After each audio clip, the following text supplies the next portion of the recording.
नमस्कार, जय हिंद, वंदे मातरम। दोस्तों, स्वागत है आप सभी का आपके अपने YouTube परिवार राजस्थान क्लासेस पर। देखिए दोस्तों, राजस्थान जी के जो कि अपना 2222 प्रश्नों की सीरीज फिलहाल चल रही है और इस सीरीज का भाग संख्या 68। इस सीरीज में कुल 74 पार्ट होने वाले मेरे दोस्तों और इसमें अपन 68 तक 68 तक अपन पहुंच चुके हैं। तो आइए दोस्तों, ब्रह्मास्त्र प्रश्नों को पढ़ते हैं। डेली 6 बजे ये क्लास स्टार्ट होती है। जो भी प्यारे भाई ने पहली बार जुड़े हैं बिल्कुल वेलकम रहेगा और जो पहले से जुड़े हुए हैं उनका तो बिल्कुल उनका भी तहे दिल से आभार, धन्यवाद और सभी को मेरा राम राम सा, खम्मा घनीसा। चलिए दोस्तों, आज का पहला प्रश्न देखूं उससे पहले मैंने कल आपसे आपके लिए एक क्वेश्चन किया था कि जो जीवन कुटीर नामक संस्था है ना, ये किसने बनाई थी? यही क्वेश्चन था, है ना, यही क्वेश्चन था। तो दोस्तों राइट आंसर इसका क्या था? पंडित हीरालाल शास्त्री था, बी ऑप्शन। अब ये जीवन कुटीर नामक संस्था जो बनाई थी ना, ये दोस्तों कहाँ पर बनाई थी? वन स्थली जो विद्यापीठ थी ना, वन स्थली विद्यापीठ, वहाँ पर बनाई थी। बोलेंगे सर ये कब की बात है? प्यारे दोस्तों, ये 1929 की बात है। कब की है? 1929 ईस्वी में बनाई थी। ये चीज़ भी आप ध्यान रखेंगे। साथ ही साथ बहुत ही बेहतरीन क्वेश्चन है आज का पहला प्रश्न। जैसे कि आप देख रहे हैं आपकी स्क्रीन पे, न्यूनतम वन भूमि वाले राज्य के क्रमशः जो जिले हैं ना वो कौन से हैं? हनुमानगढ़ चूरू है, या चूरू हनुमानगढ़ है, या जोधपुर चूरू है, या फिर चूरू दौसा है? क्रमशः आपको बताने दोस्तों, मतलब कि सबसे कम किस में, उससे कम भी किस में। ये मतलब वैसे भी न्यूनतम वन भूमि वाला पूछा जा रहा है, तो बिल्कुल चिंता ना कीजिए, बहुत ही आसान सा प्रश्न है। राइट आंसर जो भी प्यारे भाई बहन बी ऑप्शन बताएंगे उन सभी का चूरू हनुमानगढ़ हो जाएगा। चूरू की बात करें तो 73.73% जो है मेरे दोस्तों, ये इसकी कुल न्यूनतम वन भूमि है यहाँ पे। और हनुमानगढ़ की बात करें तो कुल 239.43% है, ज़्यादा नहीं है। ओके साहब, आगे बढ़ते हैं और आज का दूसरा क्वेश्चन है, अर्जुन लाल सेठी ने राजस्थान का शेर किसको कहा था? प्यारे दोस्तों, ये क्वेश्चन आपके लिए न्यू है। 2032 नंबर क्वेश्चन पूछा क्या जा रहा है? अर्जुन लाल सेठी ने राजस्थान का शेर किसको कहा था? जय नारायण व्यास को, विजय सिंह पथी को, ठाकुर खुशहाल सिंह को, या अमरचंद भाटिया को? अमरचंद भाटिया दोस्तों ये पहले क्रांतिकारी थे जिनको फांसी पर, राजस्थान के पहले क्रांतिकारी जिनको फांसी पर चढ़ाया गया। और ये दोस्तों राजस्थान के दूसरे भामाशाह भी कहलाते हैं क्योंकि इन्होंने लक्ष्मीबाई और तात्या तोपे को धन भेंट किया था। ये मेरे दोस्तों बीकानेर के निवासी थे। और इनकी अगर बात करें तो भाई ये अमरचंद भाटिया जो थे ना, ये मंगल पांडे भी कहलाते हैं राजस्थान के। ओके साहब, देखिए अर्जुन लाल सेठी ने राजस्थान का शेर जो कहा था ना, वो तो भाई वो कहा था विजय सिंह पथी को। किसको कहा था? विजय सिंह पथी को। और ये विजय सिंह पथी की बात करें मेरे दोस्तों तो ये इनका मूल नाम भूप सिंह था। इन्होंने इनकी बात करें ना, ये उपाध्यक्ष भी रहे थे। किसके? देशी राज्य लोक परिषद के उपाध्यक्ष भी रहे थे ये। और दोस्तों इन्होंने हर किसान आंदोलन में भी भाग लिया था, बिजोलिया बेंगू वगैरह में। चलो साहब आगे बढ़ते हैं। अगला प्रश्न है, राज्य की कुल वन भूमि का कितने प्रतिशत जो है ना वन भूमि उदयपुर में? राज्य की कुल वन भूमि का कितने प्रतिशत वन भूमि उदयपुर में, अकेले उदयपुर में? राज्य की कुल वन भूमि का, जैसे कि कुल वन भूमि दोस्तों जो है ना, उनमें से कितने प्रतिशत वन भूमि उदयपुर में स्थित है? तो देखिएगा 11.88%, 9.11%, 11% या फिर 6.85%। राइट आंसर हो जाएगा ये ऑप्शन। वर्ग किलोमीटर की बात करूं आपसे कि भाई कुल कितने वर्ग किलोमीटर? 3903 वर्ग किलोमीटर है दोस्तों, ये चीज़ भी ध्यान रखना। अब ये 6.85 दे रखी ना, ये किसकी है? ये 12 की है मेरे दोस्तों। कहाँ की है? 12 की है। तो उदयपुर के बाद इस 12 का भी नंबर आ ही जाता है मेरे दोस्तों, ध्यान रखना। क्वेश्चन बड़ा शानदार है। अगला प्रश्न, शांति फुलमा किस नृत्य की प्रसिद्ध नृत्यांगना है? शांति फुलमा जो है ना, ये शांति फुलमा दोनों जो है ना किस नृत्य की प्रसिद्ध नृत्यांगना है? और दोस्तों ये जो है ना, ये आपका राइट आंसर हो जाएगा। आसान है साहब, आसान है। कठपुतली नहीं होगा, धाकड़ भी नहीं होगा, चक्री नृत्य हो जाएगा, सी ऑप्शन। अब ये चक्री नृत्य कौन करते हैं? आप कहेंगे सर ये कंजर जाति करती है। बिल्कुल मेरे दोस्तों, कंजर जाति का ये मुख्य नृत्य है, मुख्य नृत्य चक्री नृत्य। शांति और फुलमा इस नृत्य की नृत्यांगनाएं है। अगला प्रश्न आता है 2035 नंबर क्वेश्चन। क्या पूछा जा रहा है, जरा ध्यान देना आपसे कि भाई जो दौसा का किला किस पहाड़ी पर बना हुआ है? यही तो क्वेश्चन आपसे किया जा रहा है। दौसा का किला जो है ना कौन सी पहाड़ी पर बना हुआ है? मुकुंदरा पहाड़ी पर, या मंदाकिनी पहाड़ी पर, धौलागढ़ पहाड़ी पर, या फिर जो है देवगिरी पहाड़ी पर। भाई इसके निर्माण की मैं आपसे बात कर लूं कि भाई इसका निर्माण किसने कराया, तो दोस्तों गुर्जर प्रतिहारों के द्वारा इसका निर्माण करवाया। किसने? गुर्जर प्रतिहारों ने इसका निर्माण करवाया था। वैसे ये अति प्राचीन किला है भाई, ठीक है। और ये जो है ना कछवाओं की प्रारंभिक राजधानी हुई थी। दौसा जो है ना सबसे पहली राजधानी हुई थी कछवाओं की। तो भाई राइट आंसर डी ऑप्शन हो जाएगा, देवगिरी पहाड़ी पर दौसा का किला बना हुआ है। ध्यान रखिए मेरे दोस्तों, जिन्होंने डी किया उनका राइट होगा, बाकी गलत। लेकिन ध्यान रखना, यहाँ से क्लियर कर लेना। 2036 क्वेश्चन नंबर 2036 बोले सर ठीक है। भोग किस प्रकार का कर था दोस्तों? भूमि कर था या विवाह कर था या बंदोलिरी लाग था या फिर इनमें से कोई नहीं। भोग नामक एक कर हुआ करता था दोस्तों राजपूताना में। ये कर जो है ना किस प्रकार का कर हुआ करता था? तो कौन से ऑप्शन को लॉक करें इन तीनों में से? जल्दी बता दीजिएगा, आगे बढ़े फिर। बिल्कुल, जो भी भाई बहने ए ऑप्शन बताएंगे उन सभी का लॉक करेंगे। भोग जो है ना मेरे दोस्तों, भोग जो है ये भूमि कर था, अनाज के रूप में ये लिया जाता था। क्या? अनाज के रूप में लिया जाता था। ओके सर, अगला है कि खड़ताल वादक जो सद्दीक खान है ना, सद्दीक खान दोस्तों ये जो है ना, ये सद्दीक खान बाड़मेर में किस गाँव के थे? खड़ताल वादक जो थे ना सद्दीक खान बाड़मेर में किस गांव के थे? ढोक गांव के या फिर मेरे दोस्तों राइट आंसर क्या हो जाएगा? जल्दी से बता दीजिएगा क्या हो जाएगा। ढोक गांव के या फिर जालोपा गांव के, या फिर जो है ना मेरे दोस्तों यहाँ पर ऑप्शन आपके लिए ये भी दे रखा है कि भाई बायतू या फिर जामपली। तो जामपली हो जाएगा राइट आंसर, है ना। बिल्कुल आसान है, जामपली को अपन लॉक करेंगे। जामपली कहाँ पर है? बोले सर ये बाड़मेर में। खड़ताल वादक सद्दीक खान दोस्तों, ये खड़ताल वादक भी और ये गायक भी है मेरे दोस्तों, ध्यान रखना। तो भाई जामपली गांव हो जाएगा राइट आंसर। शानदार सा क्वेश्चन है, आसान सा क्वेश्चन है। आगे बढ़ते हैं। और दोस्तों हाल ही में जो जैसलमेर के जो थे ना क्या नाम था उनका? जैसलमेर के हाल ही में जो थे ना मशहूर लोक गायक जिनका नाम था दप्पू खान मेराची जो थे, दफ्फू खान मेराची जो थे, उनका अभी निधन हुआ है। उनका भी क्वेश्चन अगर किसी एग्ज़ाम में बन जाए तो ध्यान रखना, ठीक है ना। चलो आगे बढ़ते हैं और अगले प्रश्न को देखते हैं। वो भी एक लोकप्रिय लोक गायक हुए थे। अगला प्रश्न है, किस चित्रकला शैली में पुरुषों के चेहरों पर चेचक के दाग प्रदर्शित है? कौन सी चित्रकला शैली में पुरुषों के चेहरे पर चेचक के दाग है? ठीक है, छोट या फिर दाग है दोस्तों। ये क्वेश्चन शायद मैं आपको पहले करवा चुका हूँ, मुझे ऐसा याद है कि आपको मैं पहले भी करवा चुका हूँ। तो दोस्तों राइट आंसर जो होगा ना वो आपका हो जाएगा डी ऑप्शन, जयपुर, है ना। क्या हो जाएगा? जयपुर चित्रकला हो जाएगा। बिल्कुल आसान सा क्वेश्चन है ये मेरे दोस्तों, वरिष्ठ अध्यापक एग्जाम में पूछा गया, क्वेश्चन है। अच्छा सा क्वेश्चन था।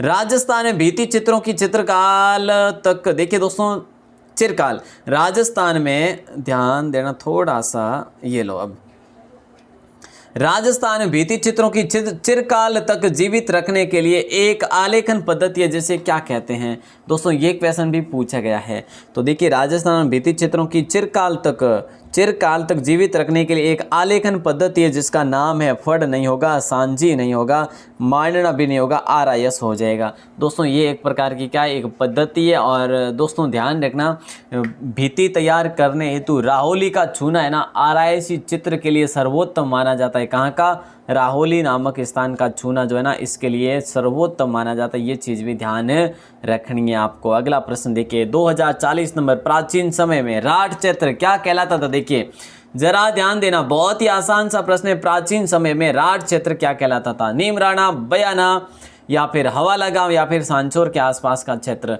प्राचीन समय में राठ क्षेत्र किसे कहा जाता था? तो भाई ए ऑप्शन को अपन लॉक करेंगे। A option Neemrana. अब नीमराणा कहाँ पर है? बोले सर अलवर में। और यही नीमराणा आज एक औद्योगिक हब बन चुका है मेरे दोस्तों। क्या?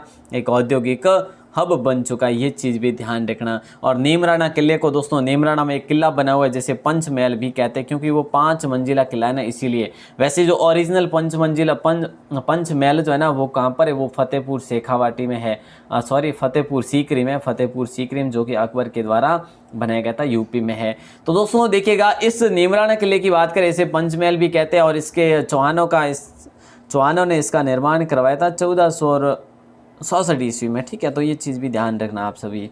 चलो 2041 नंबर, कि राजस्थान पहला विजय स्तंभ किसने बनाया था? राजस्थान का जो पहला विजय स्तंभ है दोस्तों, सबसे पहले तो हमें ये याद होना चाहिए कि भाई राजस्थान का पहला विजय स्तंभ है कहाँ पर। तो मेरे दोस्तों राजस्थान का पहला विजय स्तंभ बयाना में है। बोले सर बयाना भरतपुर में क्या? हाँ जी, बयाना भरतपुर में है। तो यहाँ पर महाराणा कुंभा नहीं होगा, काफ़ी भाई बहन कुंभा ही करेंगे, लेकिन क्वेश्चन को ध्यान से पढ़ो। कुंभा नहीं होगा, चंद्रगुप्त नहीं होगा, लाखा नहीं होगा, समुद्रगुप्त ने दोस्तों इसका निर्माण कराया, पहला विजय स्तंभ जो कि बयाना भरतपुर में है।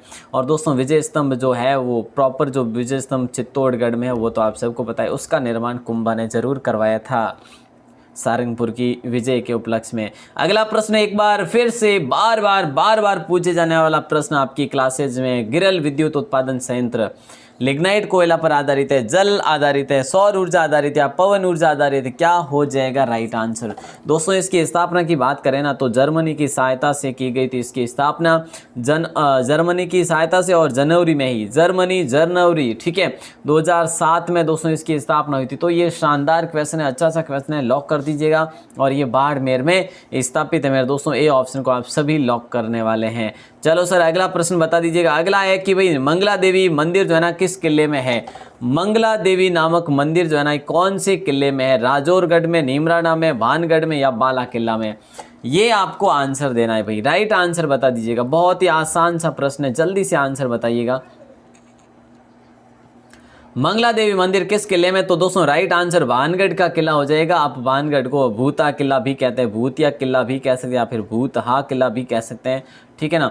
और बिल्कुल मेरे दोस्तों अच्छा सा क्वेश्चन है इसमें। और गोपीनाथ मंदिर भी है इसमें, क्या है? और गोपीनाथ मंदिर भी है यहाँ पर। और दोस्तों नवीन मंदिर भी यहाँ पर स्थित है, नवीन मंदिर नाम से यहाँ पर ये भी स्थित है। और एक केशव राय मंदिर भी स्थित है, केशव राय मंदिर भी यहाँ पर स्थित है। ये शानदार सा क्वेश्चन है, सी ऑप्शन को लॉक करने वाले हैं दोस्तों। ये है कहाँ पर? ये बोले सर अलवर में है। राजस्थान के किस कस्बे को पारा नगर भी कहते हैं?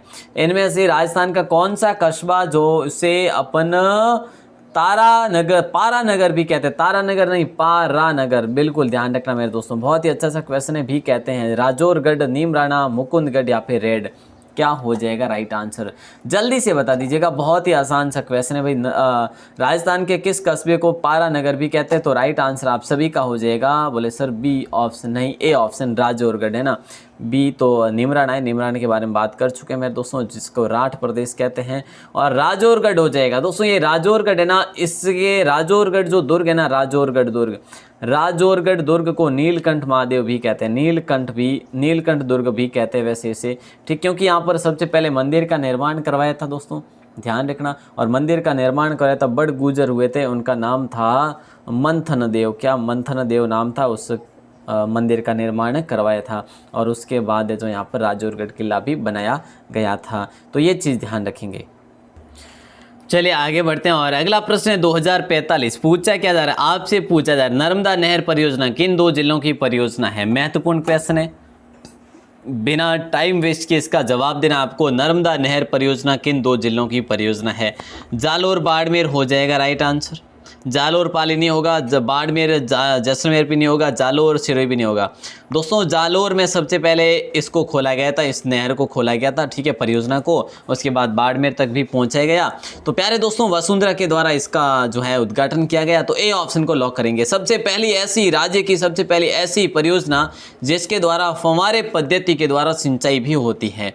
2046 नंबर है कि राजस्थान के प्रथम रेल मार्ग को कौन से वर्ष में खोला गया था? ये आपको बताना है। राजस्थान का प्रथम रेल मार्ग कौन से वर्ष में खोला गया? 1873 में, 1853 में, 1893 में, 1899 में? देखिए दोस्तों राइट आंसर आपको बताना है, क्या हो जाएगा जल्दी से बता दीजिएगा। कई बार ये क्वेश्चन अपना बना हुआ है। बोले सर ये जयपुर रियासत में चली थी ये ट्रेन, रेल मार्ग को कौन से वर्ष में खोला गया था? जयपुर रियासत में खोला गया था और 1873 ईस्वी में खोला गया। तो राइट आंसर क्या हो जाएगा? ए ऑप्शन को लॉक कर देंगे। बहुत ही शानदार क्वेश्चन था भाई। अगला है 2047, दिल्ली के राजपथ पर वायुसेना की परेड का नेतृत्व करने वाली पहली भारतीय महिला जो सीकर के अजीतगढ़ कस्बे की थी। दिल्ली के राजपथ पर वायुसेना की परेड का नेतृत्व करने वाली पहली भारतीय महिला जो सीकर के अजीतगढ़ कस्बे की थी, और स्नेहा राजावती या स्नेहा शेखावत या फिर कमला सिंह शेखावत या इनमें से कोई नहीं। तो दोस्तों वो जो थी ना महिला, वो कौन थी? वो मेरे दोस्तों ये हुई थी 2012 में। 2012 का कौन सा दिन? वही दिल्ली के राजपथ पर वायुसेना की परेड का नेतृत्व करने वाली पहली भारतीय महिला जो सीकर के अजीतगढ़ कस्बे की थी। और स्नेहा शेखावती जो भी भाई बहन बता रहे, 26 जनवरी 2012 की बात है। 26 जनवरी 2012 को राजपथ पर परेड का नेतृत्व करने वाली पहली भारतीय महिला बनी थी मेरे दोस्तों। अगला प्रश्न है, राजस्थान में शैव मत को मानने वाला घराना कौन सा है? भाई शैव मत को भी राजस्थान में मानते हैं क्या? शैव मत राजस्थान में मानने वाला घराना कौन सा, ये आपको पूछा जा रहा है। तो देखिए दोस्तों, राइट आंसर जो है जयपुर होगा, जोधपुर होगा, कोटा होगा या फिर उदयपुर हो जाएगा। आसान है भाई, शैव मत को मानने वाला जो घराना है ना, वो उदयपुर है। बिल्कुल आसान सा क्वेश्चन है, बिल्कुल सभी का सही आंसर हो जाएगा। डी ऑप्शन लॉक कर दिया जाएगा। अगला आता कि किस तालाब के किनारे सिरोही के राजाओं की छतरियां बनी हुई है? कौन से तालाब के किनारे सिरोही के राजाओं की या शासकों की छतरियां बनी हुई है? और इस छतरी में दोस्तों महाराव बेरीसाल की छतरी जो है ना, सबसे भव्य छतरी कैसी है? सबसे भव्य छतरी है मेरे दोस्तों, ये चीज़ भी ध्यान रखना। और यहीं पर दोस्तों पास में सारनेश्वर मंदिर भी है, सारनेश्वर मंदिर भी बना हुआ है, तो आप गलत नहीं करेंगे। राइट आंसर दोस्तों दूधिया तालाब कर ले क्या? ए ऑप्शन बोले सर, ए ऑप्शन को लॉक करेंगे। चलो साहब, तो सिरोही के राजाओं की छतरियाँ कहाँ पर है? दूधिया तालाब के पास में। दोस्तों जैसलमेर के राजाओं की छतरियाँ कहाँ पर है? बोलेंगे सर ये जैसलमेर के राजाओं की छतरियाँ सर ये बड़ा गांव में। बोले सर मेवाड़ के महाराणाओं की छतरियाँ दोस्तों वो आहड़ में है, सबका ध्यान रखना, ठीक है ना। तो अच्छा सा क्वेश्चन है दोस्तों, ध्यान रखियो। आगे बढ़ते हैं और अगले प्रश्न की बात करें तो बाड़मेर में फसल क्षेत्रफल में प्रथम स्थान किसका है? बाड़मेर में फसल क्षेत्रफल में प्रथम स्थान, क्षेत्रफल में प्रथम स्थान। दोस्तों सबसे पहले तो ये चीज़ ध्यान होनी चाहिए कि जो है ना अपना होता है ना तंबाकू, ये कहाँ पर होता है? जालोर में होता है। मोठ सर्वाधिक मैंने आपको बताया, जहाँ पर नदियाँ नहीं वहाँ पर मोठ, जहाँ पर नदियाँ नहीं वहाँ पर मोठ हो जाएगा दोस्तों। बाजरा का क्षेत्रफल तो अधिक है, लेकिन उत्पादन दोस्तों यहाँ पर अधिक नहीं है। बोले सर उत्पादन कहाँ पे? तो मेरे प्यारे दोस्तों उत्पादन की दृष्टि से अलवर सबसे आगे पड़ता है बाजरा में, ठीक है। और क्षेत्रफल की दृष्टि में आपका बाड़मेर पड़ता है। तो ये चीज़ जरूर से जरूर ध्यान रखिए दोस्तों, बहुत ही इंपॉर्टेंट क्वेश्चन है। आगे बढ़ते हैं और अगले प्रश्न को देखते हैं। 2050 हुआ कंप्लीट, 2051 आपकी स्क्रीन पे जरा सा ध्यान देना। इनमें से अलवर के किले हैं बाला, कांकनवाड़ी, बीनादेसर किला। दोस्तों यहाँ पर तो ये बीनादेसर नहीं है, ठीक है। तो बाला, कांकनवाड़ी और नीमरान दुर्ग, ये सही है क्या? ये सही है क्या? बिल्कुल सर ये है तो सही है। बिल्कुल आसान सा क्वेश्चन दोस्तों। यहाँ पर और भी किले जैसे कि भानगढ़ है, ठीक है। कौन सा? भानगढ़ है, ठीक है साहब। नीमराना किला भी है दोस्तों, ठीक है, नीमराना हो गया। और दोस्तों कांकनवाड़ी है, क्रास का भी है, ठीक है। तो अच्छे से अच्छे जो है यहाँ पर किले, और सर्वाधिक किलों वाला जो अपना कहता ना अभ्यारण्य, वो भी सरीस का ही है। तो मेरे दोस्तों नंबर 2052 आपकी स्क्रीन पे है। 2052 ये कि भटनी दुर्ग का निर्माण कौन से काल में करवाया? ये तो सबको पता है, 2085 ईस्वी में करवाया था। लेकिन भटनी दुर्ग का निर्माण किस शासकों ने करवाया था? ये सबसे राजस्थान का सबसे प्राचीन दुर्ग है मेरे दोस्तों। और यहाँ पे राइट आंसर आप सबका हो जाएगा। बोले सर यादव वंश के द्वारा। किसके द्वारा? यादव वंश के द्वारा करवाया गया था। और यादव वंश का एक हुआ था शासक जिनका नाम था भट्टी, और भट्टी का पुत्र हुआ था भूपत, और भूपत ने इसका निर्माण करवाया था। इसे उत्तरी सीमा का प्रहरी भी कहते हैं भटनेर को दोस्तों, ध्यान रखना, उत्तरी सीमा का प्रहरी भी कहते हैं। अगला प्रश्न आपकी स्क्रीन पे है। नेक्स्ट देखिएगा कि निम्न में से कौन सी पहाड़ियाँ मध्य अरावली श्रेणी में स्थित है? देखिए जरा ध्यान देना, 2053 में क्या पूछा जा रहा है कि निम्न में से कौन सी पहाड़ियाँ मध्य अरावली क्षेत्र में स्थित है? मेरवाड़ा हो जाएगा क्या दोस्तों? मेरवाड़ा होगा, या रोजा भाकर पहाड़िया होगा, या इसराना पहाड़िया होगा, या गिरवा? मध्य अरावली पूछा है ना, तो राइट आंसर आप सभी का हो जाएगा मेरवाड़ा पहाड़िया। ए ऑप्शन को आप सब लॉक करेंगे। कौन से ऑप्शन को? ए ऑप्शन को लॉक करेंगे। बहुत ही शानदार क्वेश्चन है। अब अपन बढ़ते हैं आगे और अगला प्रश्न है कि 2054 में क्या है कि भारत में पहला परमाणु परीक्षण कब हुआ था दोस्तों? ये आपसे पूछा जा रहा है। कितना शानदार सा क्वेश्चन है, आसान सा क्वेश्चन है। राइट आंसर बता दीजिएगा। भारत में पहला परमाणु परीक्षण कब? 1974 है, 1998 भी ऑप्शन है, 1976 भी ऑप्शन है, और 1900 इनमें से कोई ऑप्शन नहीं है। तो राइट आंसर क्या हो जाएगा, जल्दी से आंसर देखिए दोस्तों। ये हुआ था पोखरण में। कहाँ पर हुआ था, पोखरण में हुआ था, आप सब जानते हैं। बोले सर पोखरण में हुआ था 18 मई के दिन, 18 मई 1974 में हुआ था दोस्तों। तो राइट आंसर आप सभी का ए ऑप्शन हो ही जाएगा। इसका नाम क्या था, जो पहला परमाणु परीक्षण हुआ था इसका नाम दिया गया था बोधा। क्या, बोधा मिसाइल नाम दिया था, स्माइलिंग है ना, बोधा स्माइलिंग नाम दिया था मेरे दोस्तों इसका। और दूसरा जो था ना उसका नाम था ऑपरेशन शक्ति 98, वो हुआ था 1998 में, वो भी जैसलमेर में हुआ था, पोखरण के पास खेतोलाई में हुआ था। तो ये चीज़ ध्यान रखना। अगला प्रश्न आता है, पंचमार्क मुद्रा व कनिष्क कालीन मुद्रा कौन सी सभ्यता के अवशेष है दोस्तों, बता दीजिएगा राइट आंसर। पंचमार्क मुद्रा व कनिष्क कालीन मुद्रा कौन सी सभ्यता का अवशेष है, कालीबंगा, रंगमहल, बड़ोपल, पीलीबंगा। दोस्तों बहुत ही शानदार सा क्वेश्चन है, बहुत ही आसान सा क्वेश्चन है। राइट आंसर जाएगा, बोले सर ये हनुमानगढ़ की है क्या, हाँ बिल्कुल। तो राइट आंसर बी ऑप्शन हो जाएगा, रंगमहल, बी ऑप्शन लॉक हो जाएगा मेरे दोस्तों। अब अगर मैं आपसे यहाँ पर बात करूँ कि भाई जो है ना यहाँ पर एक भिक्षु और भिक्षुणी की भी मूर्ति मिली है, एक भिक्षु और भिक्षुणी की दोनों की भी मूर्तियाँ यहाँ पर मिली है दोस्तों। चावल की खेती की मूर्ति भी मिली है, ब्राह्मी लिपि में अंकित शिलाएं भी मिली है, ऐसा भी यहाँ पर लेख मिलता है हमें। तो राइट आंसर हो जाएगा बी ऑप्शन, रंगमहल हो जाएगा। ठीक है, चलो सर अगला है कि मांड गायकी के गीतों में जैसलमेर का लोकप्रिय गीत कौन सा है। मांड गायकी के गीतों में से जैसलमेर का जो लोकप्रिय गीत है ना, डोला मारू है या हाडो है या फिर वायरियो है, या फिर मेरे दोस्तों मैं आपके लिख दूं यहाँ पर काचबो है। अब तो आप समझ जाएंगे, काचबो है या फिर नथमल नाम से वो है, या फिर मूमल है, या फिर जो है मेरे दोस्तों अरणी है, या फिर झेडर है। क्या है राइट आंसर बता दीजिएगा। या फिर रतन राणो है, रतन राणो भी एक लोकगीत है जैसलमेर को। एक बागो भी है मेरे दोस्तों, बागो भारमली, क्या बागो भारमली भी है। तो ये सारे जो मैंने लिखे ना, सारे के सारे उपरोक्त सभी यहाँ तो हो ही जाएगा। मांड गायकी के सारे गीत है जो जैसलमेर के प्रसिद्ध हैं। और दोस्तों मारवी, सोरठ, कुर्जा और भी बलोचन वगैरह बहुत सारे गाने हैं यहाँ के भाई अपने जैसलमेर के। अगला है, ईसाई धर्म को मानने वाले लोग जो है ना राजस्थान के किस जिले में सर्वाधिक है। ईसाई धर्म को मानने वाले सर्वाधिक लोग जो है ना राजस्थान में कोटा में, जयपुर में, अजमेर में या उदयपुर में, कहां पर मिलेंगे आपको, जल्दी से बता दीजिएगा कहां पर मिलेंगे। अजमेर में क्या, ओके सर अजमेर में। अजमेर सर राजस्थान का हृदय, हाँ वही राजस्थान का हृदय, अंडों की टोकरी और मेरे दोस्तों राजस्थान का नाका, राजस्थान की कुंजी, चाबी, कुछ भी कह लो, ये है अजमेर। चलो साहब आगे बढ़ते हैं। अगला है, जयपुर में ईसर लाट का निर्माण किस युद्ध के उपलक्ष्य में करवाया गया था। जयपुर में जो ईसर लाट का निर्माण करवाया ना, किस युद्ध के उपलक्ष्य में करवाया गया था। ये क्वेश्चन बड़ा शानदार है मेरे दोस्तों। राइट आंसर बगरू जयपुर युद्ध के बाद में, या फिर राजमहल युद्ध के बाद में, या फिर कांकोड़ युद्ध के बाद में, या फिर भटवाड़ा युद्ध के बाद में।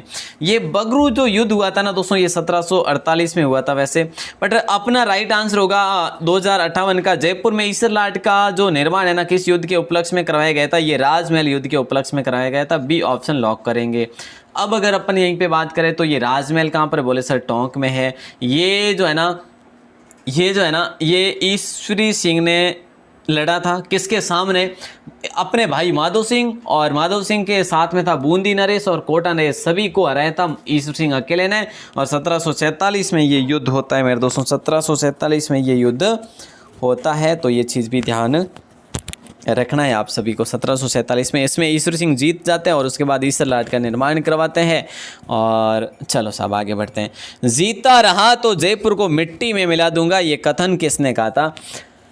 जीता रहा ना तो जयपुर को मिट्टी में मिला दूंगा, ये कथन किसने कहा था। सवाई प्रताप सिंह ने, महादजी सिंधिया ने, राव होलकर ने, या फिर महाराजा मान सिंह ने। दोस्तों यहाँ पे अपने ही रियासत का तो कहने से रह गया, मतलब कि सवाई प्रताप सिंह तो कहेंगे नहीं। अभी जोधपुर के महाराजा जो थे ये मान सिंह ने कहा था, ये राव होलकर ने कहा था, या फिर मराठा जो है अपने महादजी सिंधिया ने कहा था। किसने कहा था दोस्तों, ये आपको बताना है। तो यहाँ पर राइट आंसर होगा आपका बी ऑप्शन, महादजी सिंधिया ने कहा था। दोस्तों महाराजा मान सिंह ने नहीं कहा था, न राव होलकर ने कहा। यहाँ पे राइट आंसर बी ऑप्शन हो जाएगा। सिंधिया ने कहा था। सिंधिया ने कब कहा था? 1787 का एक युद्ध हुआ था जिस युद्ध का नाम था तुंगा का युद्ध। क्या नाम था? तुंगा का युद्ध था 1787 में। प्रताप सिंह ने क्या सिंधिया को हरा दिया और सिंधिया हारते हारते जाते जाते ये बोलते गया कि अगर जीता रहा तो जयपुर को मिट्टी में मिला दूंगा, ऐसा वो बोल के गया था। चलो साहब आगे बढ़ते हैं और लास्ट क्वेश्चन आज का आपकी स्क्रीन पे राइट आंसर बताना है सभी को मिलके। बहुत ही आसान सा क्वेश्चन है। नुकीली नाक, लंबा कद, पारदर्शी वस्त्रों का अंकन, ये किस चित्रकला की विशेषता है? तो भाई देखिए, नुकीली नाक है, लंबा कद है, पारदर्शी वस्त्रों का अंकन, मतलब कि स्त्री सौंदर्य पर बात हो रही है भाई, है ना, स्त्री सौंदर्य पर बात हो रही। तो राइट आंसर किशनगढ़ शैली हो जाएगा। किशनगढ़ शैली हो जाएगा दोस्तों राइट आंसर। ए ऑप्शन को लॉक करेंगे आप सभी। बहुत ही आसान सा क्वेश्चन है। एक दोस्तों एक और रियासत है जिसका नाम है, एक और शैली है जो कि नारी सौंदर्य पर जो है आधारित है, जिसका नाम है जैसलमेर शैली। ठीक है, वो भी है जो कि मुमल शैली के लिए प्रसिद्ध है। तो प्यारे दोस्तों किशनगढ़ शैली, किशनगढ़ शैली ऐसी जहाँ पर इसके नाम पर दोस्तों जो है ना भारतीय डाक टिकट भी जारी किया गया है दोस्तों। ठीक है ना, ये चीज़ भी आपको ध्यान रखना है। इसके जो थे ना किशनगढ़ शैली के जो प्रवर्तक कह लो तो दोस्तों सावंत सिंह थे। कौन थे? सावंत सिंह, जिनको आप कह सकते हैं कि भाई वो कौन थे? नागरीदास, उन्होंने अपने आप को बना दिया था, नागरीदास नाम उनका कर दिया था बाद में, क्योंकि उनको वैराग्य प्राप्त हुआ था। ठीक है, तो दोस्तों उन्होंने, ए ऑप्शन हो जाएगा। ये कहाँ का? किशनगढ़ के राजा भी थे, तो इन्होंने किशनगढ़ शैली। अब इसके निहाल चंद दोस्तों कौन थे? इनके जो है ना मेरे दोस्तों कौन थे? मोर ध्वज और निहाल चंद, मोर ध्वज निहाल चंद कौन थे? ये चित्रकार हुए थे किसके? किशनगढ़ शैली के। ये चीज़ें आपको पता है साहब, है ना। इसी किशनगढ़ शैली को भारत की मोनालिसा कहा था डिक्सन ने, है ना, एरिक डिक्सन ने क्या कहा था? भारत की मोनालिसा कहा था।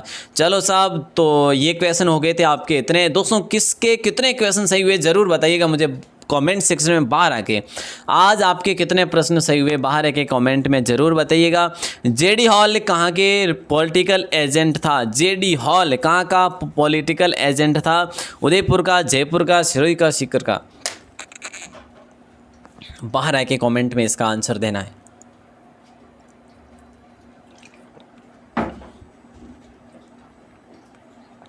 68 का राइट आंसर। जेडी हॉल कहाँ के पॉलिटिकल एजेंट थे? आपको याद हो ना तो दोस्तों उदयपुर का भी लिख लेना, अगर आपको याद हो तो जयपुर का भी लिख देना, अगर आपको याद हो तो सिरोही का भी, और अगर याद हो तो सीकर का भी लिख लियो। ठीक है, चलो साहब बहुत बहुत धन्यवाद। अगर आप लास्ट तक बने रहे हैं तो कहीं ना कहीं आप में धैर्य वो छुपा हुआ है जो आप अपने आप के जुनून को आगे बढ़ा सकते हैं। और दोस्तों धैर्य नहीं है, जुनून नहीं है, धैर्य नहीं है तो जुनून होगा भी नहीं, है ना। अगर जुनून नहीं है तो धैर्य, दोनों का मतलब मिश्रण होना बहुत ज़रूरी है। तो चलिए दोस्तों, आप सभी का बहुत बहुत आभार, बहुत बहुत धन्यवाद। इसी प्रकार अपना सहयोग राजस्थान क्लासेस के साथ बनाए रखें और अपना विश्वास जो है ना, ये अटूट विश्वास ये भाई बनाए रखिएगा। ये अटूट विश्वास तोड़िएगा मत, क्योंकि आपको पता है कि आपके लिए इतनी सारी मेहनत कर रहा हूँ और भी आपके लिए कुछ दोस्तों नया सेटअप तो ये है, बट मैं मतलब कि एक दोस्तों शांत एरिया में आपके लिए एक सेटअप बना रहा हूँ। वैसे आने वाले यही है क्वेश्चन, या फिर जो है ना अपनी इस जिस प्रकार से अभी क्लास हो रही है ना, होगी या वैसे क्लास वैसी होगी, बट सेटअप जो आपके लिए बनाया जा रहा है शांत एरिया में बनाए जा रहे हैं। वहाँ से कोई डिस्टर्बेंस हमें नहीं होगा, फिर क्लास रेगुलर रहेगी, कोई दिक्कत ना होगी। कभी कभी क्या होता है कि डिस्टर्बेंस से क्लास आपकी है जो रह जाती है। तो चलिए दोस्तों, आप सभी का बहुत बहुत आभार, बहुत बहुत धन्यवाद। जय हिंद, वंदे मातरम।